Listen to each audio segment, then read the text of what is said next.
probably think I'll be just fine. But girl, you're wrong. Well, I'll fall apart the minute that you're gone. 'Cause a world without you in it is just somewhere that I don't belong. Yeah, it's somewhere that I don't belong. It's just somewhere that I don't belong. So girl, you're wrong.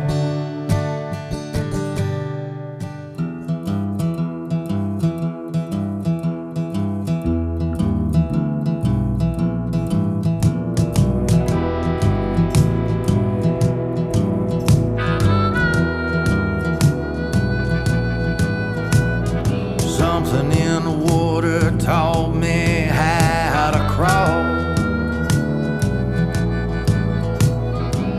Something in the water taught me how to fall.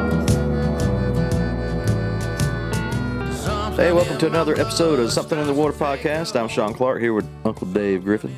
And our guest this time is Mr. Drew and Angie Holloway from the Golden Isles. Good to be here. Good to have y'all. Thank y'all for coming. Absolutely. Two more people that we have come to know and love through Boondocks. I think that's probably where we met the first time. Surely, you know. That's where we met. How long's that been? Right at almost 3 years. And now y'all have tied the knot. Yes, we have. Good. 2 weeks ago yesterday. So All right. You got a fairly big family too, don't you? Was it? we got a few kids. 9 between us. And none between you? Nine. Nine. Nine? Between us. 9. Nine Between us. between us. Okay, none together. Right. Okay. Yeah, They got married 2 weeks ago, Dave. Yeah. Well, give them some time. That's kind of my third marriage is my current marriage, and it was hers, mine, and ours. Y'all's is hers and mine. That's it. 9 Yes. total family members, or 9 kids. 9 kids. Woo! Fun. Who's got 5? Who's got 4? I have 5. I have 4. I was just No downtime at y'all's house. No downtime. No. Well, What are the ages? youngest. so I have a 32-year-old daughter, 25-year-old son, and a 21-year-old son, and then a 12-year-old All right. boy. Yeah. Mine are 27-year-old son. It's the only boy I have.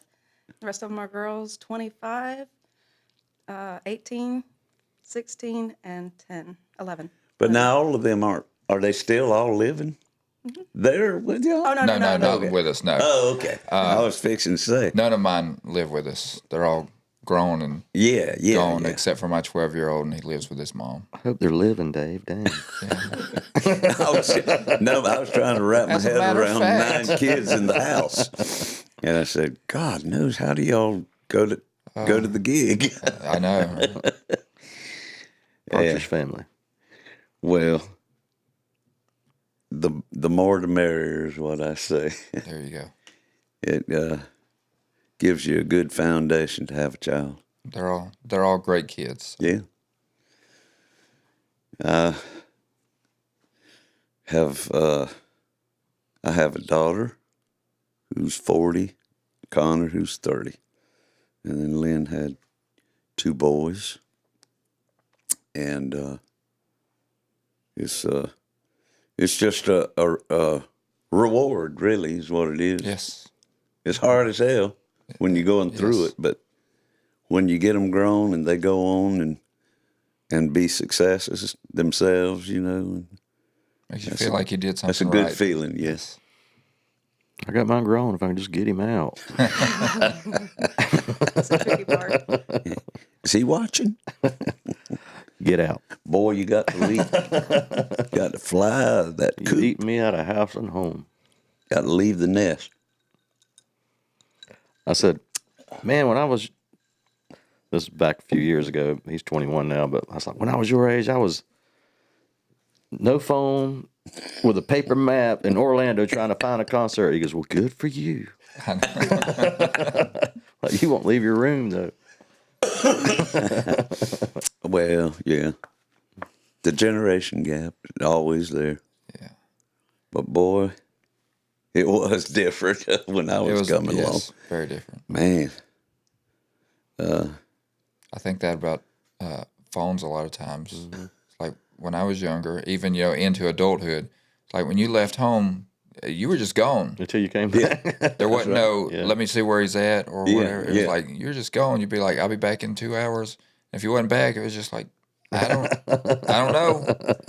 And looking back on that, my mama must have been a basket case, Oh, yeah. The worry and everything, Nowadays, at least you can get pissed off when the phone rings and no answer or go straight to voicemail,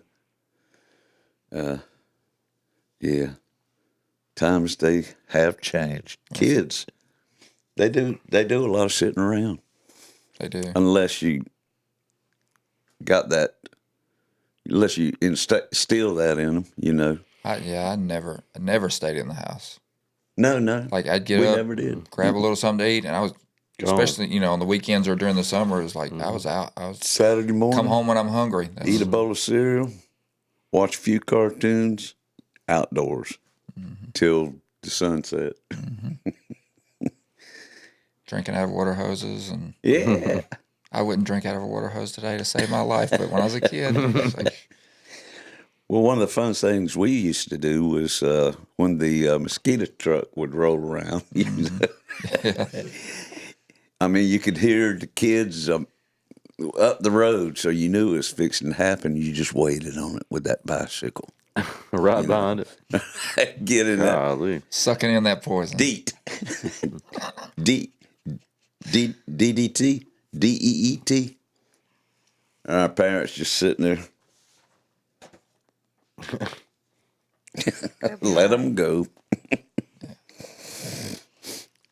Definitely a different world. Definitely. Well, we still turned out pretty good, despite all the poison. There you go. I'm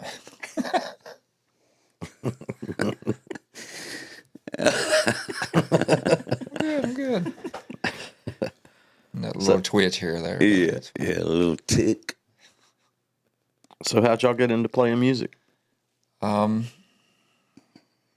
when I was a kid, my dad was a big country music fan, and so anytime I rode in the car with him, it was his music, and I just somewhere along the way I fell in love with it. My mom listened to more, like this was the 70s, so she was more into like the Bee Gees and stuff like that, which I like that stuff. But like when I rode with my dad, I was like, yeah, this is good. And then I was a teenager, and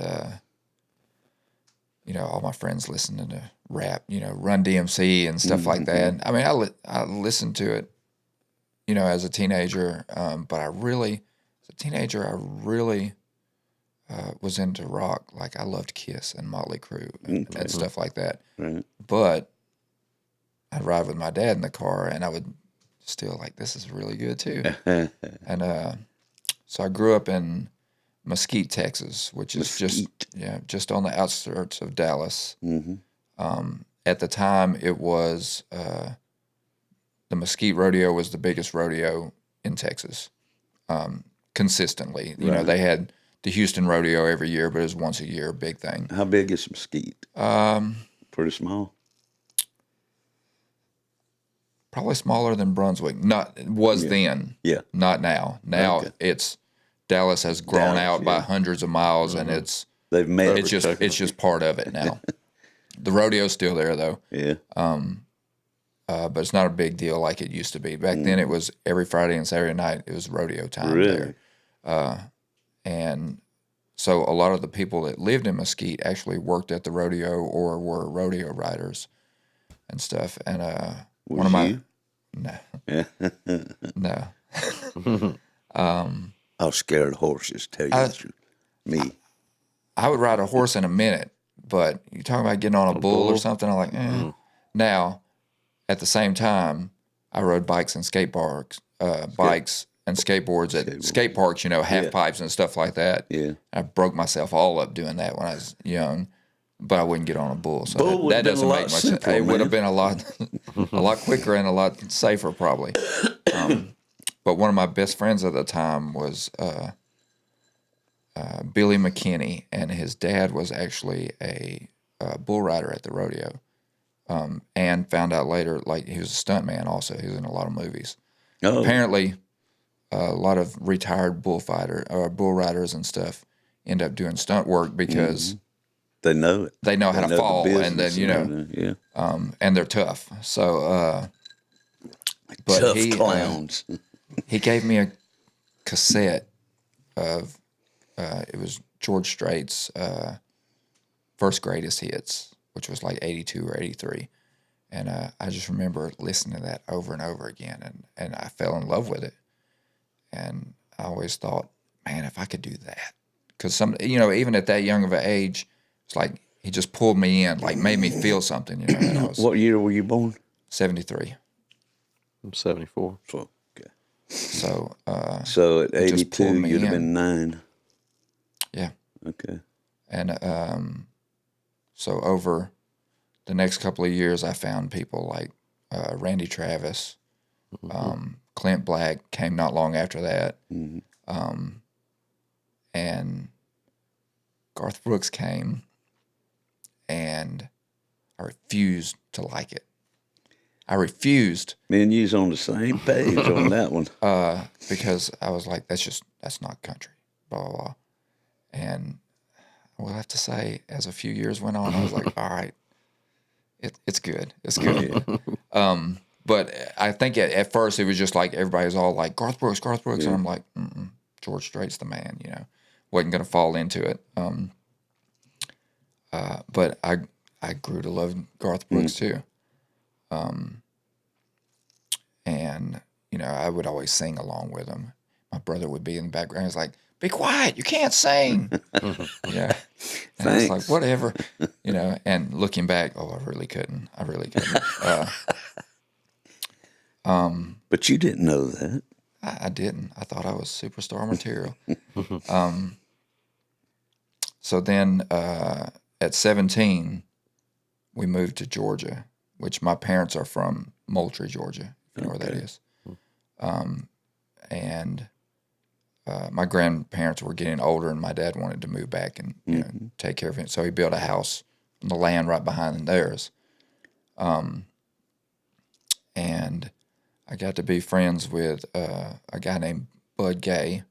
Bud Gay. Yeah. Well, his name's Abel, but his nickname is Bud, and his dad was Bud Sr. Okay. And his dad actually used to play with Chet Atkins in the 50s. Wow. And Was his name Bud too, Bud, or was yes. it Abel? Bud. Oh, It was Bud. Did he spell it A-B-E-L? Or do you know? ABEL was, Just like the Bible. yep. And so he was a pretty good guitar player from growing up, with his dad playing professionally. And he would play, and I would try to sing along, and I'm like, I can't get the feel for it, this or that. I think I need to learn to play. So I, feel where I'm at or whatever. So he's like, all right. So I went and bought a pawn shop guitar. He showed me a few chords, and I bought an old George Strait songbook, that had the chord diagrams, and I would just play at this time it was CDs, play the CDs, play along with it, learn how to play rhythm, and that was the beginning. maybe like within 6 months we started a band. Like he was like, I don't know how you learned to play so fast, but also play and sing at the same time so fast. He said, but that's not normal, just so you know. And of course, then I'm like, that's because I was meant to do this. But we started a band, and hadn't been able to kick it since then. There you go. And once you get the fever, it's hard to put down. that first show we played, get up on that stage and people are out there clapping. And this was, so our very first gig, a guy that he had played for before was the house band at the Moose Lodge in Moultrie, which is a large deal for that town. Like they would generally have a couple of hundred people in there every night. He had got an offer to be the house band at a new place that was opened up. It was like the new thing and everybody was going to. So he takes that and he puts us up for the house band there. And we've never played a gig anywhere before, He's like, y'all can do it. I know y'all can do it. And I think that was just his quick way out of it. Yeah. But it gave y'all a break. It did. And, so it was like, we'll see how y'all do tonight. If people like you, we'll hire you. And so we went in there and we just played all like the standard dance hall stuff, 3-chord songs, Merle Haggard, George Strait, Willie Nelson, stuff like that. Anything we could think of that we could put together. And the people loved us. And, those people out there like, whoa, hooting and hollering. And I was like, oh, this is it. This is it. It's what I've been looking for. And you were just, what? I was 21 then. Oh. I was just old enough to get into the place. Like I'd probably been 21 for 2 or 3 months maybe. And, was the gay guy still in the band? What? Yes. The gay guy. Yeah. Sorry, that didn't come out right. Yes. Yeah, he I played. hope the band wasn't named Gay Troubadours. There you go. What was the name of y'all's band? 16th Avenue Band. That's what we 16th named Avenue ourselves Band. after 16th Avenue in Nashville. Yeah. But he played lead for me for probably the first year and a half, and then he joined the Air Force, which he's still in the Air Force. Career. And he's done really well. I still talk to him, still Yeah. friends. But if it wasn't for him, I probably would have never picked up a guitar. So. Well, you got them folks in your life, that you can always trace it back to and say, had this not happened, Right. Yeah. Right. Everything after would have been different. Exactly. Yeah. Now, Angie, I hear you're a newcomer, I am. but did you have any kind of musical background at all? Absolutely not. All right. Well, see, Miss Angie has picked up the bass guitar a short while ago and conquered it. And now, you conquered it enough to join. There you go. Okay, first of all, Drew currently is lead singer in a band called South of Savannah over there at Golden Isles. Yes. And if you look back on one of our earlier episodes, Roger Cooper, Roger and Randy Cooper. Roger is also in that band. And y'all are probably rock and roll country, probably. Good mix. Yeah.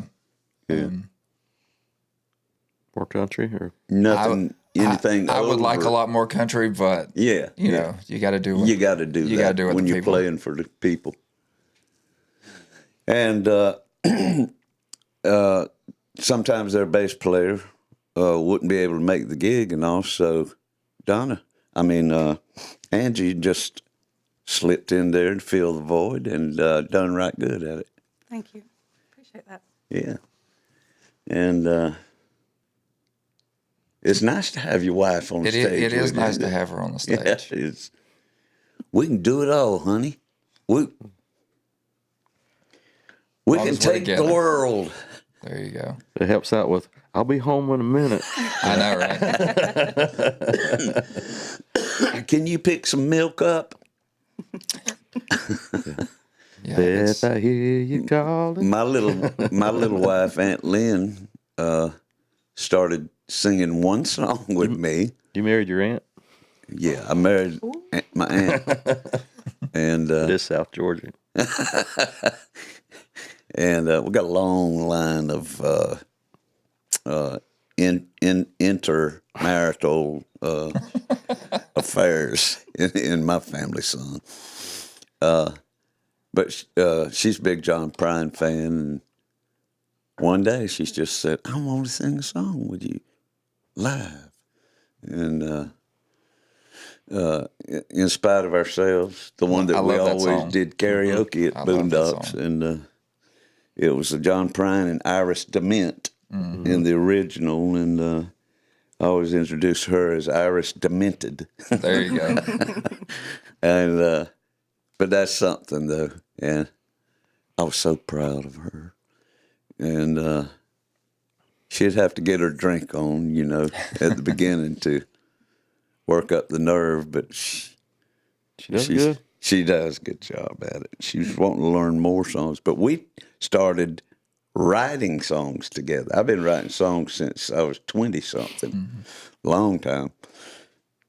And that was just a certain thing that she wasn't a part of, and Right. it wasn't that she thought about it a lot or anything, but about December of 2021, I believe it was, we took a little weekend vacation, went down to Jacksonville Beach and got us a room, and just went bar hopping that night, got back to the room late, and fueled by our alcohol stupor, we started taking our clothes off and got right down to the biblical naked. And the lady was like, "You're in the lobby." Well, it wasn't that bad. We were in the elevator. No. And of all times for a song to hit, I have this thing. Wait a minute. Pull my guitar off, start string this chord down. I Walk Alone. And it came out very Patsy Cline country. I walk alone. And but she helped me write that naked. And I couldn't, it wasn't, our clothes might as well just have been on because I wasn't paying no attention. Right. To that part of it. We was hammering a song out. And, Hammering. that was our first He's one. hammering. And she was so cloud nine after that. I wrote a song. And she contributed good lines to it. And when we needed it, it's funny though, I saw that side of her, very stubborn, very, Saw that side of her, I fell in love with it. because it gets to the point about halfway through, and when you write a song, it's best to turn your recorder on your phone so you can capture it in case you forget what you did about 5 minutes ago. Right. Go back to it. Well, I've got recordings, and it'd be like we got to a real crunch point, where we were struggling, trying to figure it right. And I'd say, "What about?" And you'd hear, "What about this?" No. What about? No. No. But she's so cute when she says no. And but that just opened up the gates. Then about a week later, we wrote 7 more, one of which was called "Baby, Let's Get Naked and Write a Song." Dang. Well, you write what you know. Right. What you know. And 3 chords and a truth. that's a cute little old song too.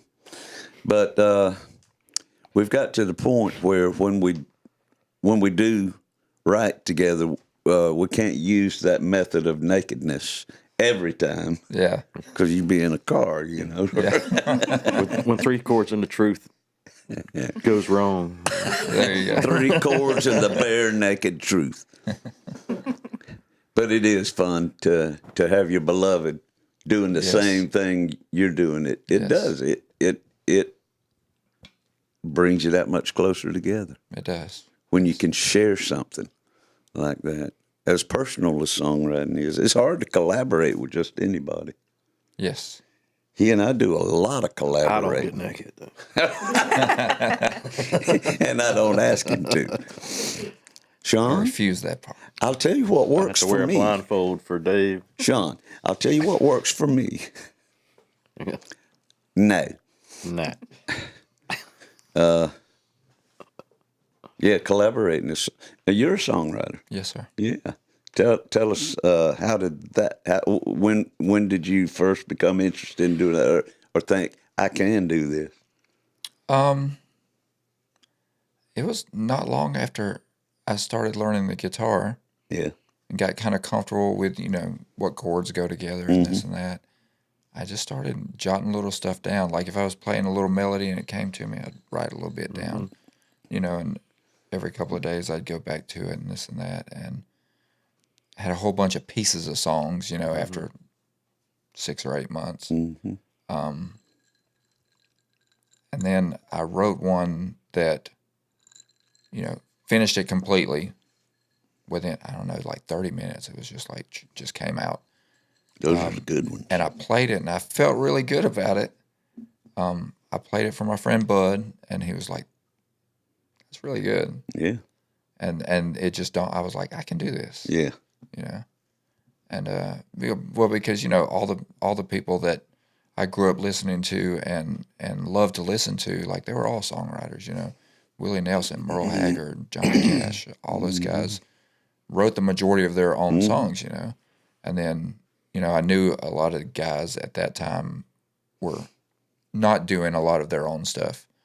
And found this out later that like George Strait never did any of his songs until probably the last 10 years. Never did any songs he wrote. They were all written by other songwriters. Yeah. I was like, I can do that, And it probably wasn't a great song, but it was. I was actually thinking about that earlier because I was like, what are they going to ask me, And I was thinking about the song, and then when I was in the shower and I got out, and I had put my clothes on by then though, but Why? I strummed a little bit of what I could remember of it, the chorus part, and I was like, that was pretty good, Yeah. for a first song, Mm-hmm. and of course over the years probably written hundreds of songs, Yeah. and probably 90% are garbage. After you play them a time or two, you're like, it's not as good as I thought. You it know was. the ones that are the keepers. Yeah. Right. And so, like I have notebooks at home with just like tons of songs, and every now and then I'll flip through them and I'm like, I think that was pretty good, and I'll play it, and I'm like, nah, it wasn't very good. But having that backlog of papers and composition books and everything, you can go back and find one line and pull it out of that one and make it.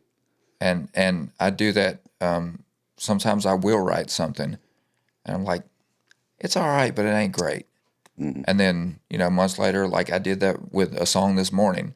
Like I was flipping through my songs I've written, that I have on my iPad since I started using that in the last year or so. And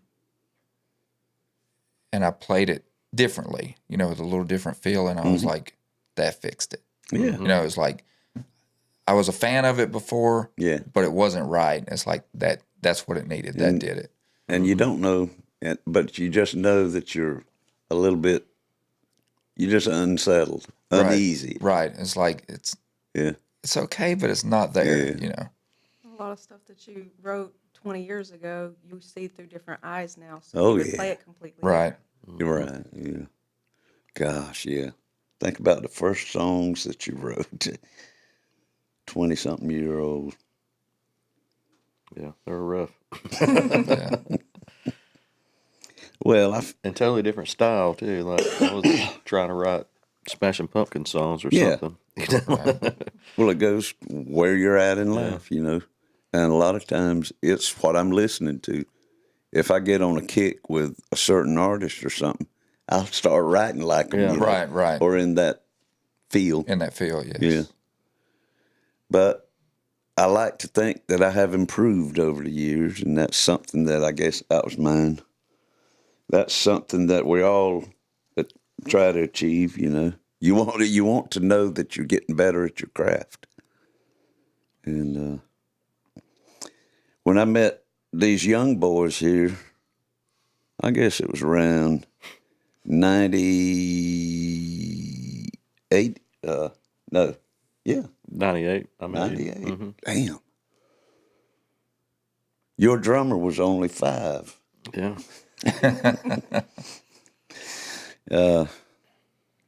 I think, and that was the first year we had the Graham Parsons guitar pool in the backyard. So that's when it began. In 98? 98, yeah. No. So, yes, it was. So, did we meet before that? I felt like we knew each other a few years before your Before. backyard party. I don't know. So it must have been 96 or something. Okay. I was 22 or whatever year that would have been. You were born in 74? Yeah. Yes, I would have been. So that'd been 96, yeah. Yeah, okay, well, let's call it 96. And, but these guys, he was good friends with my nephew, who was named after Graham Parsons, and me. He was named David Graham, my older brother's son. And he was into just strictly writing songs. He didn't have any musical background at all. Mm-hmm. He relied on the guitar players to... He was a Jim Morrison type. Yeah, he wrote a lot of poetry. And then we put it to chords and stuff. And then he started, all I got to do is rhyme now. And He wrote some good stuff. he did. Graham was on point. When I started hanging around them, or they started hanging around me, it was like, show me what you got, boys. And we've been writing the songs too. And and these guys, I was like, gotta get busy. Gotta get busy. But they pushed me into a stronger work ethic, and like, damn, I might have to, if they're looking to me for guidance, I might have to. I think your writing got edgier along It did. That's what y'all brought to me. I started writing realer, more real. And, of course, y'all were into, that was when Americana, was a big thing. Americana, the big umbrella that includes blues, folk, bluegrass, country, American roots. all of that. Y'all were eating that stuff up. Mm-hmm. And I heard a few artists that y'all brought to my attention that I had never heard before, never given a chance before.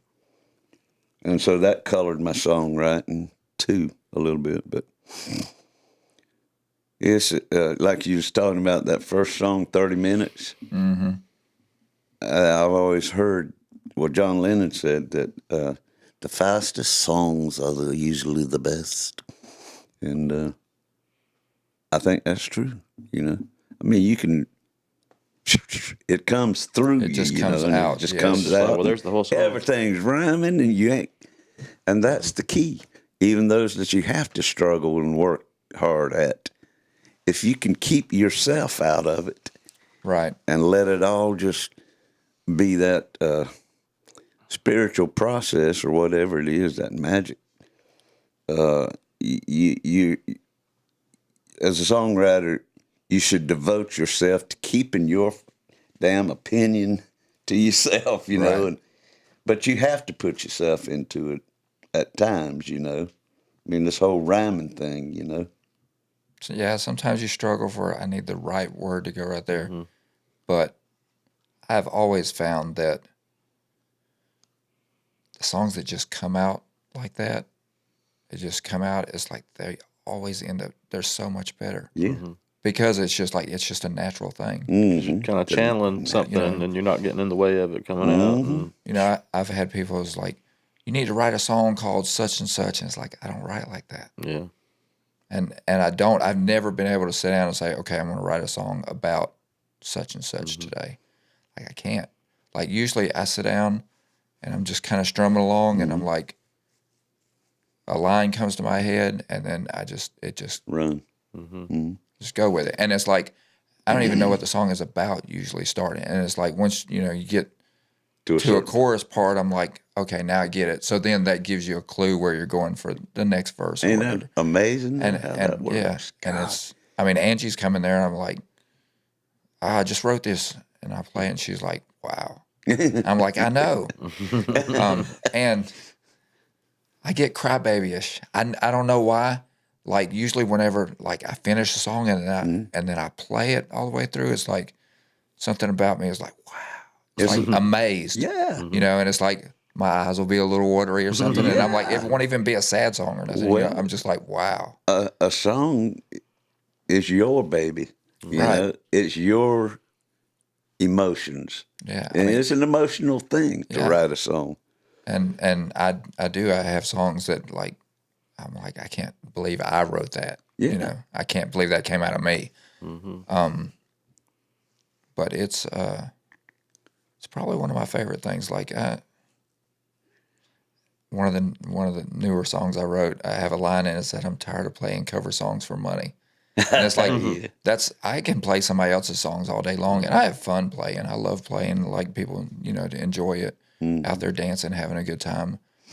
But when you play one of your songs and people cheer, there's nothing like that. Nothing like that. Yeah, it is a magical process.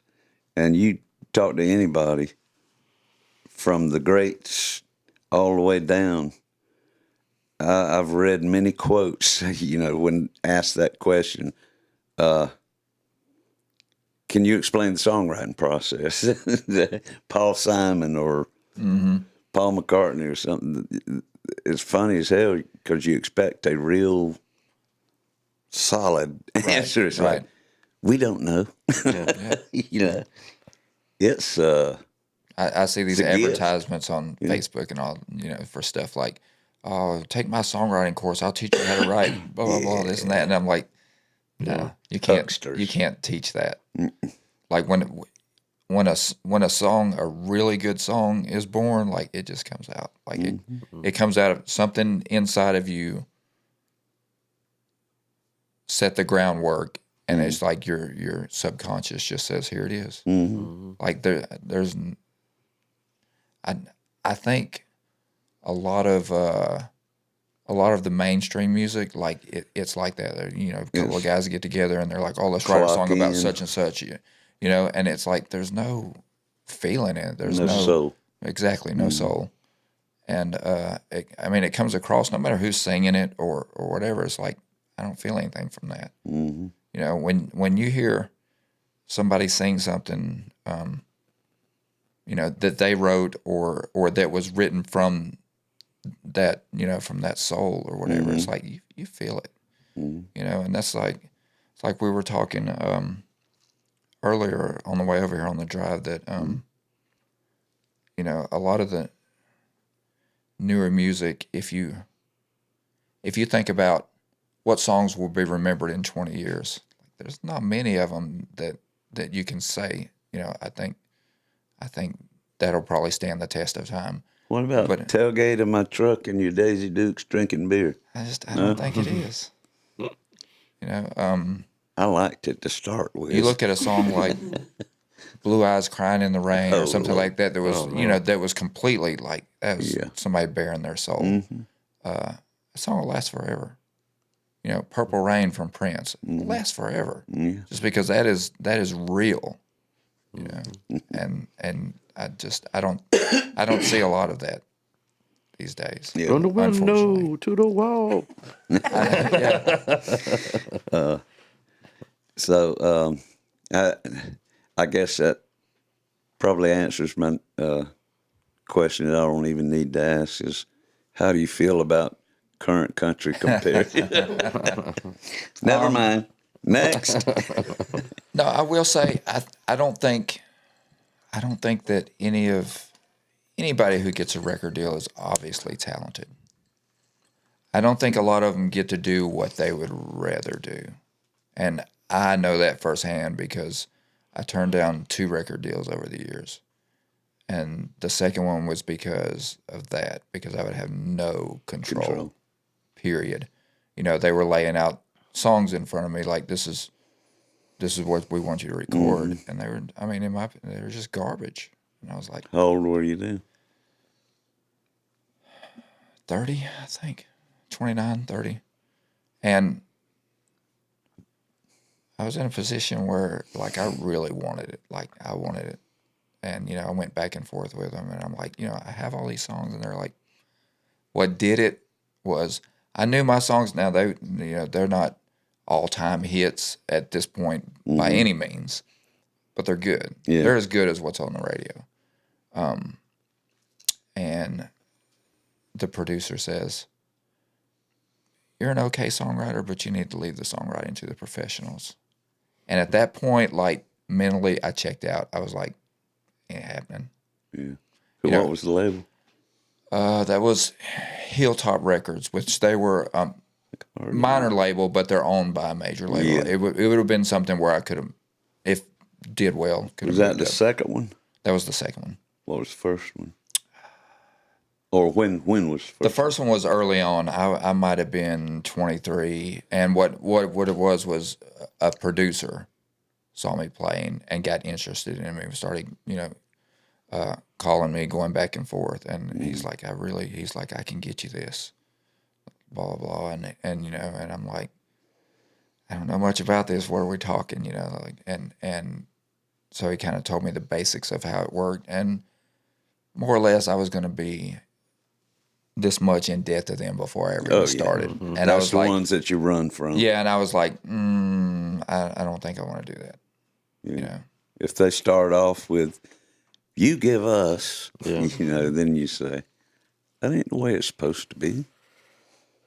Yeah, I think. But you should be proud that you had the courage, the nerve to do that at such a young age. That's pretty strong. I was always very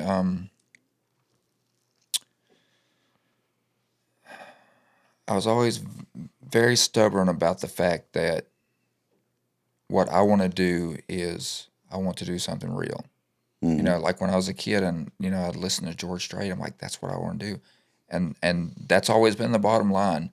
I'll sing your songs if they're in that same vein. But the song they were pushing the most, and this was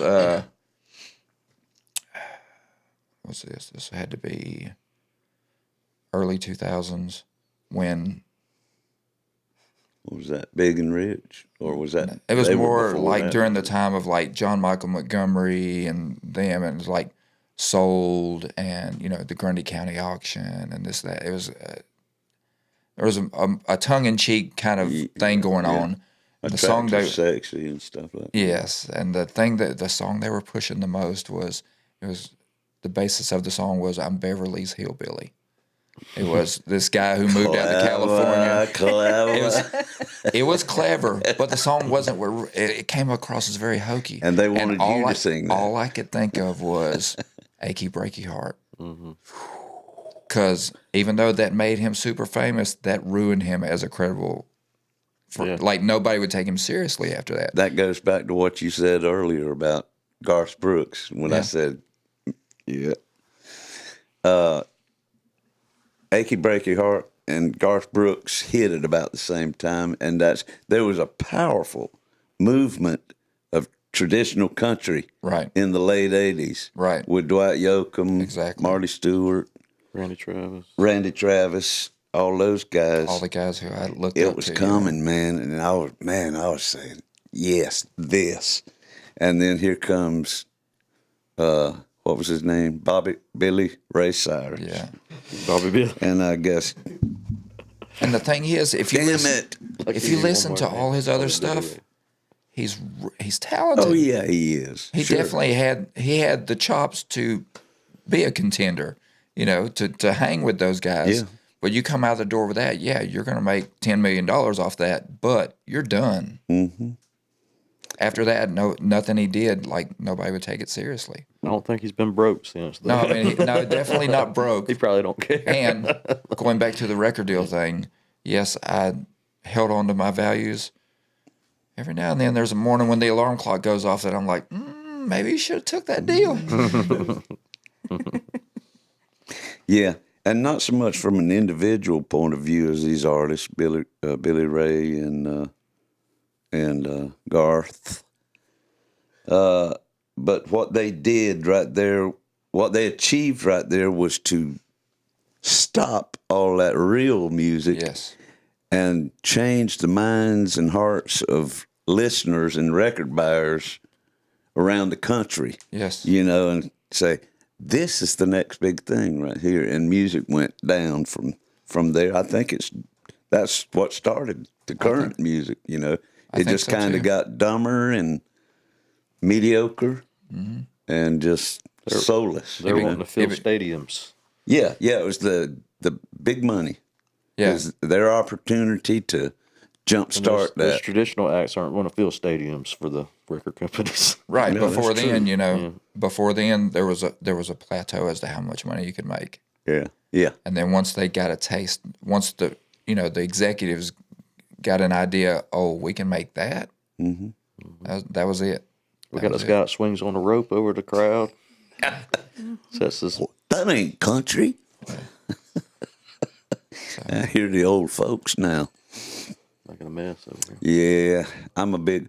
All right, it's funny how your and my life. There's a lot of similarities in there. That I started late. You know, picked up the acoustic guitar when I was about 18, and but had that same appreciation of my daddy's music. You know, coming along and also your turn. Also, what? I don't know. I've been losing my train of thought today. A lot of things that you said, scraps of paper, you know, songwriting and stuff, you know. Yeah. I got stuff in the attic right now, just full of old songs and napkins and paper bags and whatever you have close by, you know. That's the way it was done. Nowadays, we got Cell phones. pants. We got these. Do everything for you right there. Yeah. Yeah. Do Yeah, you I write, occasionally, Angie? I occasionally still. Y'all should try it. Get naked. There we go. We'll do that later. Like it. Yeah, but not for songwriting. Don't get your hopes up. It's fun, though. It is. That's what I've always. If people look back, ask me at the age I am now, what are you as in music? Some people come up that don't know any better. Say, you sure can play that guitar? I said, yeah. No, I don't. I just do what I do. But if anybody's asked me, are you a great, what do you do best in music? I said, my heart's always been writing songs. And that's it. Right? That's what makes me get up every day. Right. That's my thing. I want to be known for writing songs. How about you, guitar slinger? I'm more in You're a it damn good songwriter. for writing songs too. That's what I get the most joy out of. Yes, that's it. Joy. I like playing too. I do like playing. Well, I am definitely not an amazing guitar player. I taught myself, and I've always been more of a singer, Yeah. and so I generally concentrated on that. I mean, I play decently. I can't play lead. My fingers just don't work like that. My brain don't. But I mean, I play well enough to play with the band and write and play acoustic shows or whatever. But I'm not going to wow nobody with my guitar skills. We're actually in the minority. You know, when you look back to your high school class, the number of musicians that came out of that, number of people that could play a guitar came out of your high school senior year. A lot of people could play. Not a lot of people could write. but a lot of people could play better than the writers. It's kind of different. People who start playing guitar and they're just really trying to get better at guitar. And the minute I could learn 2 chords, I was trying to write a song. And, Right. and the heck with the skills. You had that deeper drive than anybody else your classmates would have. I know there was nobody in my class hardly. But I mean, you got like Josh Kirkland, who's he had the drive, but he wasn't using it for writing. He was using it for being the best guitar player around here. Yeah. And I did see him the other night. He is really good. He's amazing. Amazing. My wife has got a nickname for him, Josh Blank Kirkland, but I can't say it here. I can guess. The word mother's in it, I got you. which you can say. There you I like to call him King Josh Kirkland. There you go. I like to call him King Kirkland. That's a good blues There you go. nickname. He always goes, he's a good one, though. Man. Let's look at some pictures. This is always fun to do. Oh, jeez. I could only find 3. Look at the 3 not numbered. There it goes. There's me.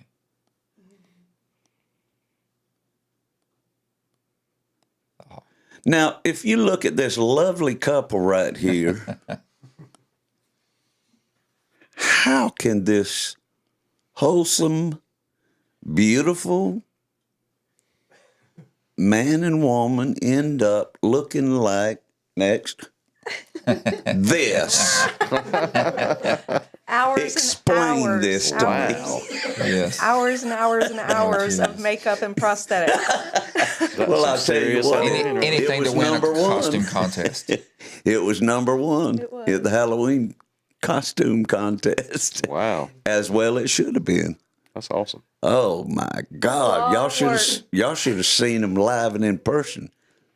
Yeah. My whole body was painted black. It took me about 6 hours to do that makeup, that cat makeup, and it took me about 4 hours to do his. You done good. That was a lot of Wow. work. Yeah, she is very artistic and creative. That's The prosthetic is the mask part, right? Right. yes. So where does that come from? Is that a kid or did you? There's a website that you can go to and buy prosthetics for Halloween. So it came white, Came yes. white. more or less. Yep. Okay. yeah, it's just like a. And the eyes are real. Eyes are real. I tell you what, you got some mean looking eyes. I think it's the mask causing them to look that way. And wow. Oh, jeez. yeah, that was great. We usually for Halloween Oh no, you got pointed ears. You're not an animal. That's just He's the. the It's devil. a demon. That's the devil. yeah, I got the little horns there, and Oh yeah, that's a horns. I see it now. we decided to do a, I guess like a religious type thing. So I was the devil, and she's Bastet, who was the Egyptian goddess. Goddess of what? Cats. It was the goddess of wheat.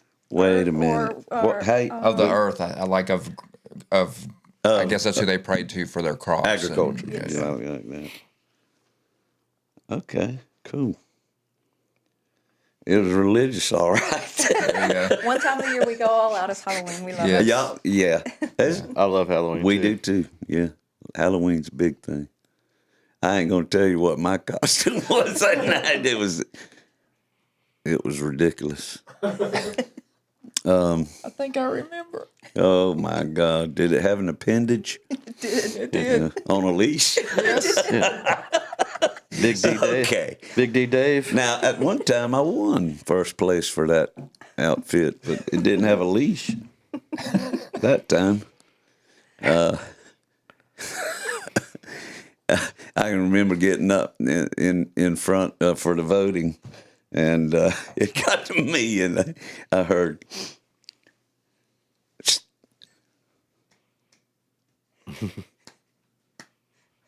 What is it? It was lukewarm.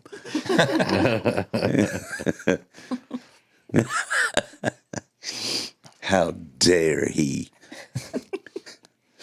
Well, so we went to her work. This is at her work Halloween party, actually. Oh, okay. And It's not And like I you could actually- do that every day for a few days. You had to get it all in one right, day, I think the Boondocks one was what? Was a Wednesday? Like a Wednesday? Like a Something Wednesday, like that, and yeah. then I think Saturday was her work one, so we did it again. Oh, my or maybe gosh. Friday. I think it was Friday because I rushed home from work, and I'm like, I got to get this 16 done. hours, did you say? How many hours? 6 for Hers me took and 6, mine took about 4. Okay. Good Lord. And y'all did that twice in a week. Man. So I actually won the one at her work, and one of the ladies I heard in the back was like, I don't think the devil should win anything. Well, you're going to have them. And I was like, well, I thought she was going to say, he's a horny devil, ain't he? Back up to the band pick there, and we show the folks. This is south of Savannah. that was, Can you do I think name that was our first gig, I think. It was. They're still the same Still the same personnel. guys. Name them from left to right, front row. Or left to right all the way across. All right, that is Brad Camp on the left. He plays drums. Okay. Second there is Roger Cooper. He plays lead guitar. In the back there is Gary Moore. He plays bass. That's me, Drew Holloway. And on the right is Jonathan. He is our other lead guitar player and actually a learning songwriter. Okay. He's good at writing songs. He's just not good at dwindling them down to the necessary parts. Got you. So usually they're He's learning. yeah, What's and we his all do last that. name? Sellers. Sellers. Okay. Usually, and it's like I told him in the beginning. You write everything that comes to mind, and then over time you realize every song can't be 5.5 minutes, and you have to learn to chip it down to what's necessary. So he'll write something, and he's like, "What do you think about this?" And I'm like, "Let me work on it a little bit." And I'm like, "Okay, what about this?" And he's like, "Oh, that's so much better." Mm-hmm. And I told him that's a part of learning it. You can't have 5 verses in every song. I mean, it just doesn't work. Bob Dylan's we've already had a Bob Dylan. There you Now go. Go ahead and do your thing. But no, a lot of the stuff he writes is really he looks at things from a different perspective than I do. So whenever I'm reading it, I'm like, oh, I get that, and maybe we could come from this way some and meet somewhere in the middle. We have one song that we play in our show that's really good that we did together. Sean and them Pine Box Dwellers, one of the first bands around here anyhow, that has managed to not play more covers than originals. Right. Some bands are strictly covers. You got to be way on up the ladder to play just your music, Right. and you got to have a built-in following and all for that. But this, my approach always was restaurant gigs, bar gigs around here, touristy and all. I think I got to play something they know. Right. They ain't gonna like this. They ain't gonna like my song. But Sean reversed that, and he's worked hard at it over the years, and they've built a great following. But theirs is probably 90-10, right? 90%, 10%, or 80-20 at least. Maybe 85-15 or 86-14. Probably 80-20. But I think the covers we play, we just play them because we want to play them. But even those come out sounding like Pine Box. They do. we try to do them our own way. But I don't think it matters as much anymore. And I think it's all in your head. And people are out, Wait a like, minute. even last Let me night, write you're like, that does down. anybody want to hear original? And everybody's like, yeah, like that's what they want to hear. And then you're brown-eyed girl in them.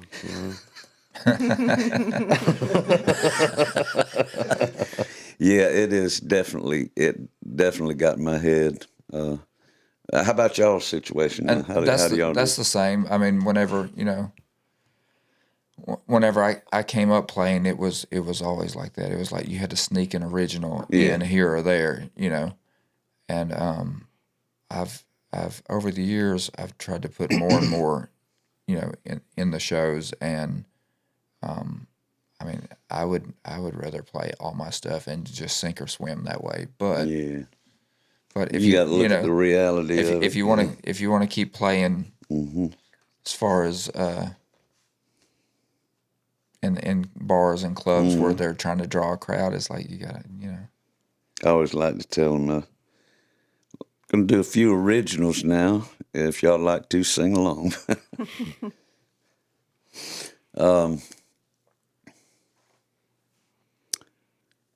So what's next for south of Savannah? Are y'all got any lofty goals, or are you just going to continue on just kind of doing like the rest of us?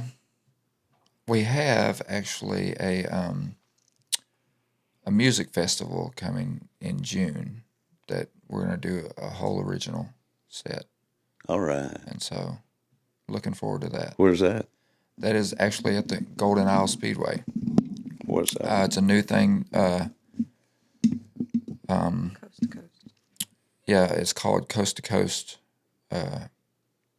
Music Tour, I think is what they're calling it. This is the first one they're going to try to do every couple of months in a different area. Wow, that's but this is pretty ambitious. It is. We'll see how it goes. Who's putting that on? I'm not sure the parent company. I know William Smith is running it here, and he is a friend of mine. Actually, her best friend's daughter is married to him. I played at their wedding, and so whenever this came along, he asked me, do you want to do the opening set? Does your band want to do the opening set? And I was like, absolutely. And at that point, I was thinking we'd throw a few originals in there, and then as I saw who they're booking, they're all original artists. A couple of them are national touring artists, and I was like, oh no, I'm not doing covers. If that's the kind of deal it's going to be, then we're going to come out swinging with our own stuff. Who's some of the other acts? Headliner's going to be. I just heard Will Mosley's the headliner. All right, cool. brother. We've had him on. I guess they yeah. just got him. I heard that the other day. Cam Davis, I think is one. He's from, I want to say Arkansas. Arkansas. I know they've got somebody from Arkansas. They've got, and the name slipped my mind. I'm sorry. Somebody's coming from Nashville. So it's basically a country show Yes. more than anything. Right. They do have a couple of other local people that are playing, and so it ought to be pretty good. Boy, They're hoping Will to has sell. moved up, hadn't he? Well, I was going to say they're hoping to sell a lot of tickets, and I think adding him will probably definitely do it. Yeah. So rather than we may be playing for a couple of hundred people, maybe a couple of I thousand tell you, people. it blows my mind. We had him and Benji on last year, and my God, he was telling us, well, I went to college on football scholarship. Then I decided that wasn't me and picked up the guitar in college and tried to learn it. I've been playing guitar for 3 years. Wrote my first song an hour ago. Yeah. Kind of like that. Yeah. It's like, bam. Yeah. And I'm sitting here saying, I hate you. Yeah. Some people are definitely just born with it and don't even know it yet until something comes along and pushes them in that direction, It's almost like innate, it was like built in, like herpes. It was just sitting dormant. It was lying dormant for all that time. And then all of a sudden, Breakout. I was out visiting my daddy the other night, and I was watching TV with him. So I never watched American Idol. And it was on that 2-part special where they were narrowing it down to the 24. Right. And there he was. Yeah. And I told Daddy's 96. He says, we had that boy on the podcast. He said, you know that, who's the country guy? Blake Shelton. Daddy told me, he said, that Blake Shelton mentioned Woody Folsom on the last one, and that boy went home and Got a truck. and got him a free truck. And I said, no, Will. He's a good boy. He's natural. Yeah. He's very humble too. Mm-hmm. Just eat up with it. I was looking at all them other ones on that program, the 24. They brought them all back out into the courtyard, and I think it was Mickey Mouse or something like that, Minnie Mouse, all out there. And the majority of the 24 were dancing and high-fiving and all. I look back there at Will, he's standing there in the back. Yeah. Above everybody, just looking around. Yeah. Like, that just ain't him. You know, I have found that people who do it for the right reasons and are in it for the art tend to be more humble and you know, it's like they know, because no matter what anybody says, whether you think you're born with it or this is what you were meant to do or this or that, if you get anywhere at all, you got lucky. You know, and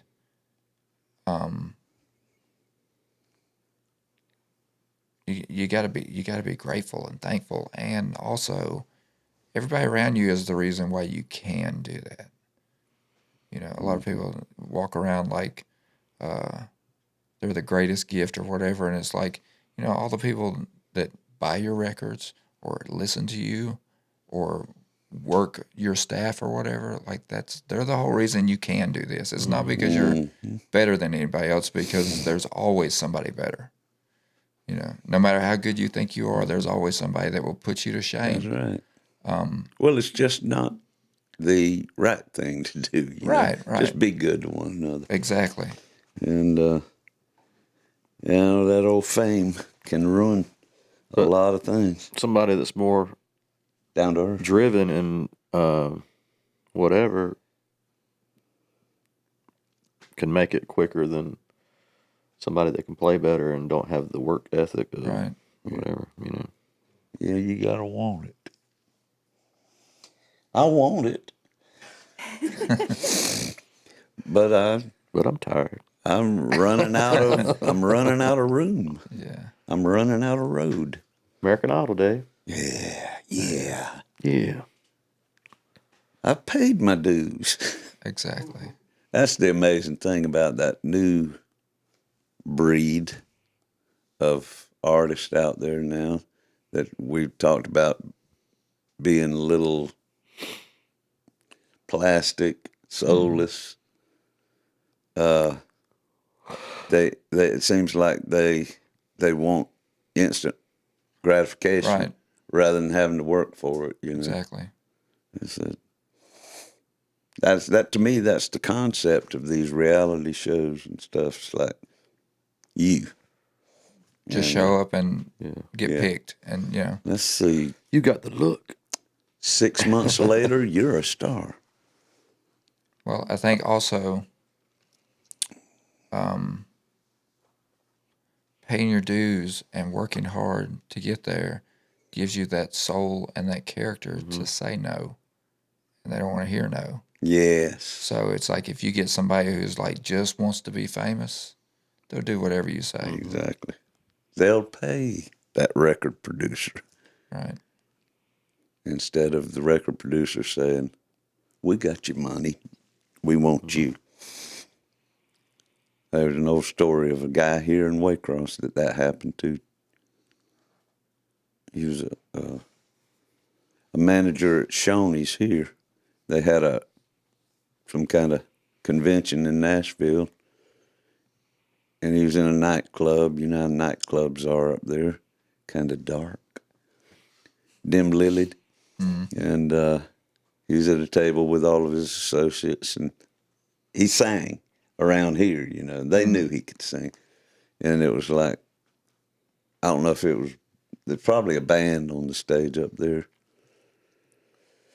And go on, get up there. You can do it. And he got up there and did his Elvis impersonation. And as soon as he got off that stage, out of those shadows slinked. Man, that was good. I think that we can make something here out of it. And after so many $1,000 later that they took from him,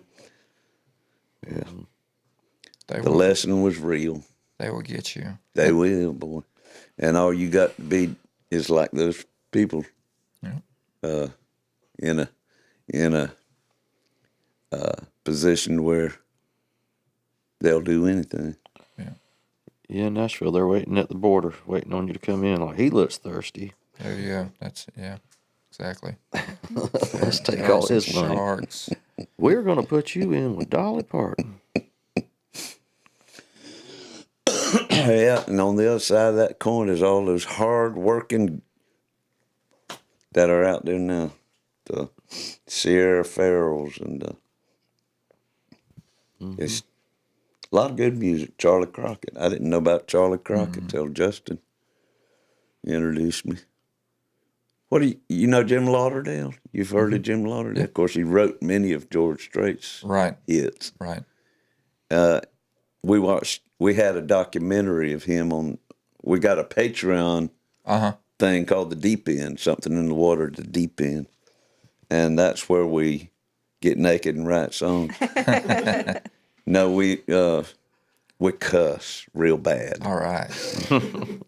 Let's go. It's supposed to be the deep end, you know, it's supposed to be a little risque, and subject matter is just hardcore as we can make it without embarrassing ourselves. Right. I think we did that already. But we did a Jim Lauderdale documentary on one of them. Of course, I had him as the headliner for my Grand Parsons Festival last year. Oh, nice. And in the documentary, it kind of explored his life and everything. But the first album he came out with, I bought way back in, what was it, late 80s or early 90s. Planet of Love was the first album he came out with. And throughout this documentary, it was like he was always one step behind when it came to making himself the star, you know. Right. He never could get over that hump. And his songs were great. Place. The production was great. Everybody in the industry was saying, this guy's good. But none of the record companies would take a chance on him. But he sure wrote them hits for George Strait, Dixie Chicks, all those other people. And I don't get why he didn't, because I don't either. He had the look, he had the charisma, he had the talent. He was in with all of them. It's just odd. It seems like he was being almost blacklisted or something, you know. He's a good guy, guy. I've made that statement to Angie before. I'm like, I don't know. There's got to be something about me that people just don't like. You know what I mean? It's like, because I kind of feel like that same thing. It's like almost there, and it's like, why did this not happen? Or why did this not go through? Or, you know, why is this person not contacting me back when they obviously acted interested? You know what I mean? And it's like, I get that all the time. Just must be something about me. And it's probably the same type of deal. There's like no explanation for it. It's just, I always say I'm the king of second place. It's like right there, but just not there. It's like God up there going, this is your life. I know, right? Me and Lynn or like the guy from the commercial, he's like, I got to be quicker than that. Me and Lynn were just having this same conversation. I got to the point where I just do it humor in a just self-deprecating humor, you know. Say Right. nobody likes me, you know, or something yeah. like that. And it's just she got to the point where this weekend she says, "Stop your whining." Stop it. I said, "I'm just joking." You old whiny ass musicians. So sensitive. I know, right? Yes, we are. Yeah, I have this song I just wrote not too long ago. Actually came from a line. So my best friend is a guitar player and a singer. He lives in Tallahassee. He plays for a living. Very talented. Who is that? Stephen Ritter. He's actually coming to play with us this next weekend at the Relay for What Life. Knots? Yes, you know. I've been trolling you.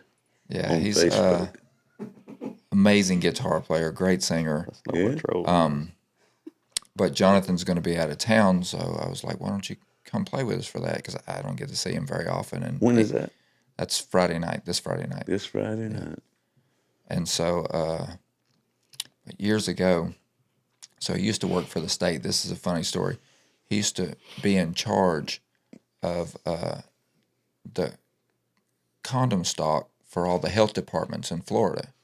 So like everybody in his I office, like it already. everybody in his office called him the condom king of Florida. Condom King. So I don't know. One day I text him. I'm like, "What are you up to?" And he's like, "I'm sitting in the Circle K parking lot, eating 2 gas station hot dogs for lunch." And before I could even reply, he just said, "It's hard being poor white trash, my friend." Like that. And I laughed so hard. And so a couple of weeks ago, I just had kind of a crappy day. And I sat down and I started like just writing just this just funny song about just about life in general. Then I get to the chorus, I'm like, "Oh, that's perfect." So that's the name of the song, "Poor White Trash," and so I sent it to him. He's like, "Oh, that's great." And the other day we were talking about something, and I don't even remember something had happened, and then he just sent it. He was like, "It's hard being poor white trash, my friend." And so that's kind of my thoughts a lot of time. It's like, it's hard being poor white trash, even though obviously we're not. But I tell you, if you can work in "Up to My Neck in Rubbers" somewhere in that song, hey, there you go. that'd be good. There you go. I'll have to, Up to my neck and rubbers and hot dogs. I eat Circle K hot dogs and up to my neck in rubbers. oh, that would have been great. Don't do it. But Don't take Dave's advice. That's awesome. Yeah. Where are y'all gonna be this Friday? it's the Relay for Life. It's supposed to be down at Mary Ross Park Okay. downtown, the waterfront. I won't be over there this Friday. I got a local gig Friday. Then Saturday, y'all are playing yeah. acoustic, just you and Steve. Yeah, me and Steve are going to do Benny's Red Barn on Saturday. That's a later gig, isn't it? Yeah, it's 9 to 12 or 9 to 12:30, something like that. I'm 7 to 10 at Wee Pub. So y'all still, what are yours? Starts at about 9. Yeah, I think it's 9 to 12. We might be able to get over that Yeah, causeway if I can still see. gotcha. All right, my name's Drew Holloway. This first song is called "You're Wrong."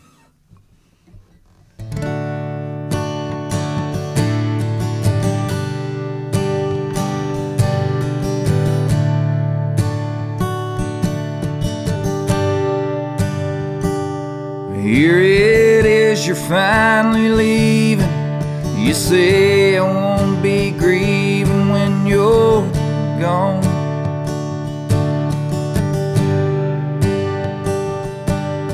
You think I'll drink a beer, clean up a little around here and just move on.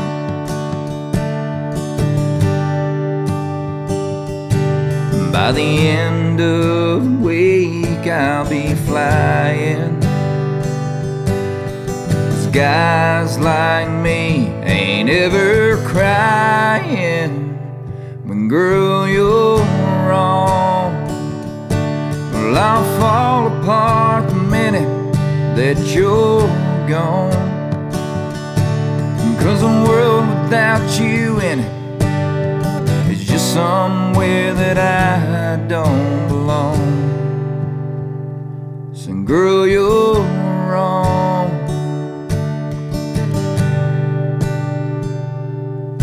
So as you drive away in that short bed Chevrolet headed for Memphis,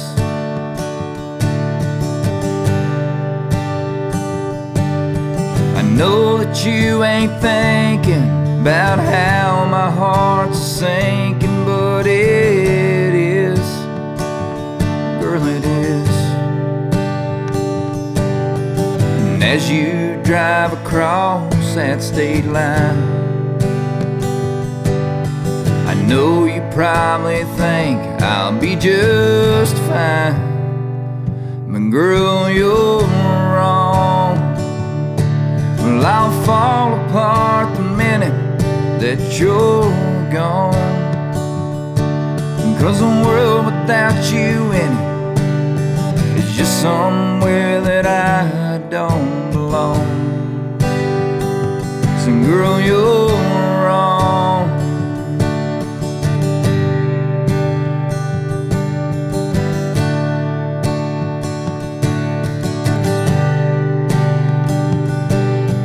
I know you probably think I'll be just fine, but girl, you're wrong. Well, I'll fall apart the minute that you're gone, 'cause a world without you in it is just somewhere that I don't belong. Yeah, it's somewhere that I don't belong.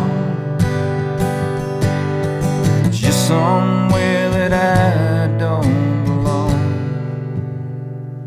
So, girl, you're wrong.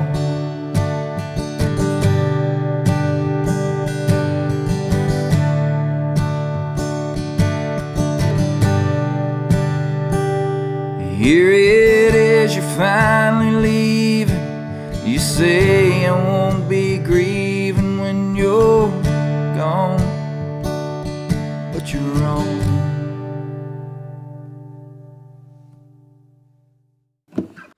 All right, this next one I'm gonna do, it's called Poor White Trash. Kind of a comical song. I hope you get a kick out of it.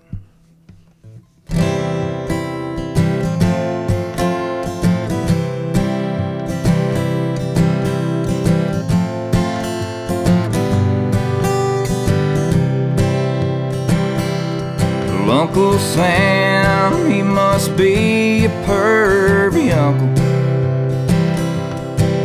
Yeah, 'cause he's been bending me over for years. Down at the filling station with taxation and inflation. Oh, and he don't give a damn about my tears. Every day I go out to the mailbox, and there's letters that say I owe somebody some cash. Man, I swear one day I'm gonna up and drive away, right after I tell them to kiss my ass. And I don't think I wanna wake up in the morning just to have to do the same old things again. And punch in and punch out and fight the traffic to the house, just to know I'm pissing in the wind. Yeah, it's hard being poor white trash, my friend.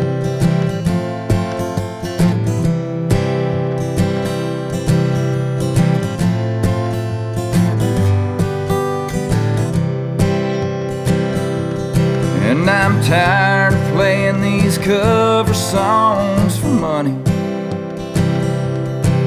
Oh, but nothing that I write is selling these days. Bro and pop country's all they're pushing, and all they're pushing is all you're buying anyways. And I'm tired of telling my girl we can't afford it. Yeah, when all she wants to do is live her life. But bills and bad decisions, and the taking and the giving, yeah, that don't leave much room for the wife. And I don't think I wanna wake up in the morning just to have to do the same old things again. Punch in, punch out, and fight the traffic to the house, just to know I'm pissing in the wind. Yeah, just to know the pounding will never end. Yeah, it's hard being poor white trash, my friend.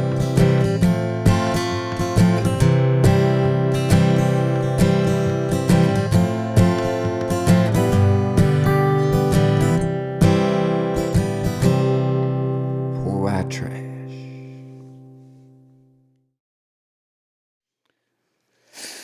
Well, folks, it's time for Tale of the Week. All right. Say hello to Justin. Just in time. He always is.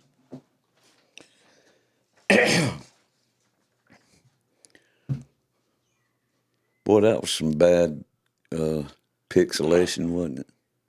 It's better when you largen it. Remember this guy? Yeah, you do. Yeah, I mean, Pete Bilker, the hard hat wearing construction worker on Home Improvement back in the 90s. How about Monty Johnson, the drummer in Doyle Hargrave's band in the movie Sling Blade? Rodney Hot Rod Dunham, the marijuana kingpin from the TV show Justified. Or how about the biker dude on a New York subway in the Breath Savers TV commercial in 93? Wait a minute. Oh, that's the video. Hey, sorry about that. Getting ahead of myself here. Remember this? Wow, that's some breath. Oh, I agree. I've enjoyed your breath ever since 96th Street. Now back it up. Thank you very much. What makes Breath Saver so special? Sir? Pardon me. Wow, that's some breath. Oh, I agree. I've enjoyed your breath ever since 96th Street. well, thank you very much. What makes Breath Saver so special? Sir? It's a pleasure being crammed next to someone like you. Hey, how are you? Sure. Breath Saver. Sure. Hello. Hey, I was there next to you. We're standing next to you. Try Breath Saver. They just all stayed on. A pretty good resume for Mickey Jones, a character actor and musician born in Houston, Texas. But that's just a piece of his story. Mickey Jones was born on June 10th, 1941, son of a U.S. naval officer and a homemaker. He attended Sunset High School in Oak Cliff, a suburb of Dallas, Texas, right up the road from Mesquite. Oak Cliff's a bad part of town, just so you know. Well, he grew up in it, and he learned to play the drums, forming a local band called the Catalinas. Jones drummed for Trini Lopez briefly. Trini Lopez was the guy who sang, "If I Had a Hammer, I'd hammer in the morning." Oh, yeah. Yeah, and the Lemon Tree. Those were old early 60s stuff. He drummed for Trini Lopez before pursuing college degree at North Texas State College, then moved to California to take a short-lived factory job at Roar Aircraft in San Diego.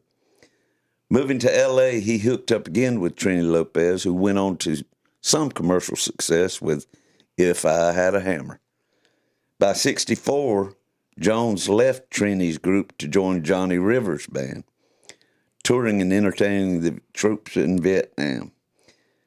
1966, Bob Dylan offered him a job, briefly replacing Levon Helm and working with the other member of Dylan's band, who would go on to become the band. Following Dylan's motorcycle crash, Jones decided to head back to Los Angeles and concentrate on a full-time career in acting. He landed a few roles as an extra when the First Edition called, looking for a drummer to round out their new band, consisting of former New Christy Minstrels members Kenny Rogers, Thelma Camacho, Terry Williams, and Mike Settle. The First Edition's first big hit came in 1968, this is YouTube, with a counterculture classic called Just Dropped In to See What Condition My Condition Was In. Oh, yeah.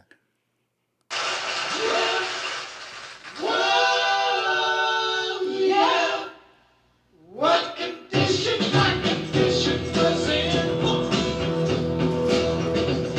I woke up this morning with the sun down. Look at Skinny Rogers. Skinny Rogers. You know, he was brilliant. He was good at what he did. Oh, yeah. He was talking about playing bass and singing at the same time. He's doing all that. He was the bass player.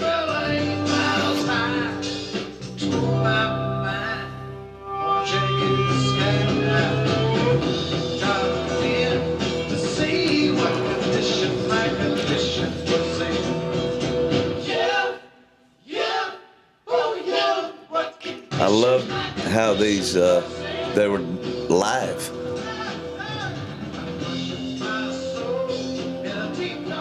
This song was written by Mickey Newberry, Wow. songwriter that wrote American Trilogy for Elvis and Frisco Mabel Joy. He's out there in San Francisco. This came out in 1968 when I was 15, and I didn't know a damn thing about drugs, but the song sure put me there. Yeah, I had no idea Kenny Rogers was in this band. You did? No. Yeah. Well, folks, we like to think of our Something in the Water as educational, informative. That's about it. Decapitating, hallucinating, and humorous. Mickey Newberry wrote that song. He also wrote a song called Frisco Mabel Joy, in which he told the tale of a Waycross, Georgia farm boy who befriended a San Francisco lady of the evening. Leaning into more of a country folk direction, the group continued on with the moderate success of But You Know I Love You, written by First Edition guitarist Mike Settle.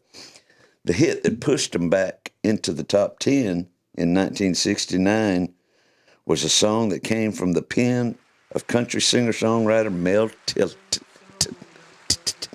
Tillis.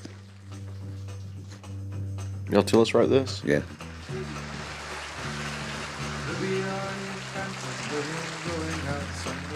Man, what a song. The shadow on the wall tells me the sun is going down. He ain't even sweating. Yeah, simple. Don't take your love to town. I like the sound of that bass through the tone. Me that started that whole crazy Asian war. Oh, that was Alexis saying something. Patriotic Lexa, hush. All right, that's good enough. True that I'm not the man I used to be.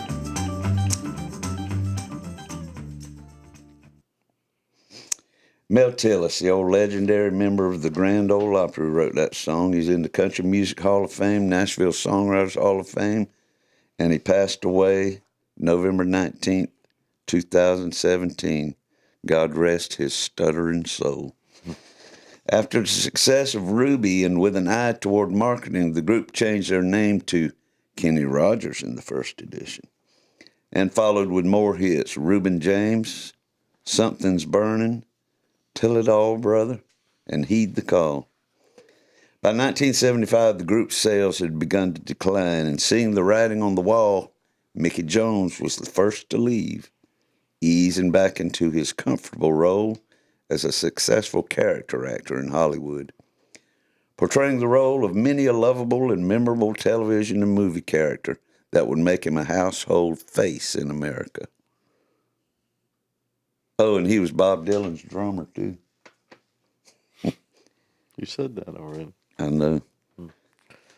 I didn't know he did all that. I tell you, that's what's cool about it. And I'd seen that video of the Breath mints. what condition my condition was in, and I remember that drummer, but I just didn't think, Yeah, oh, that's him.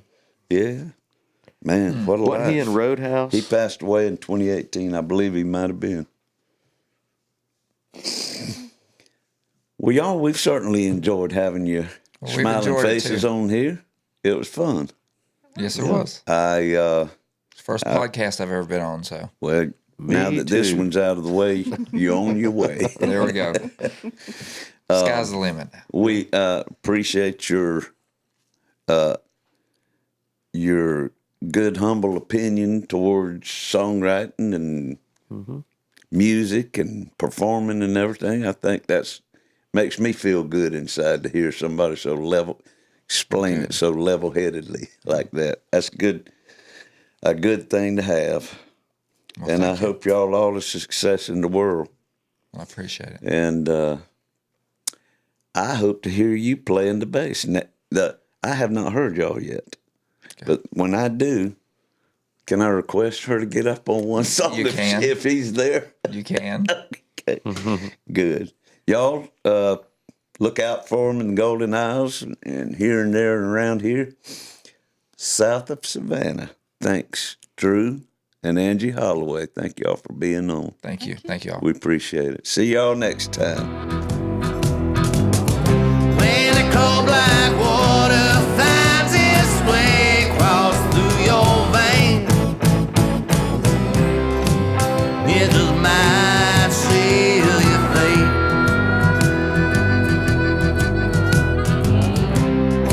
It just might seal your fate.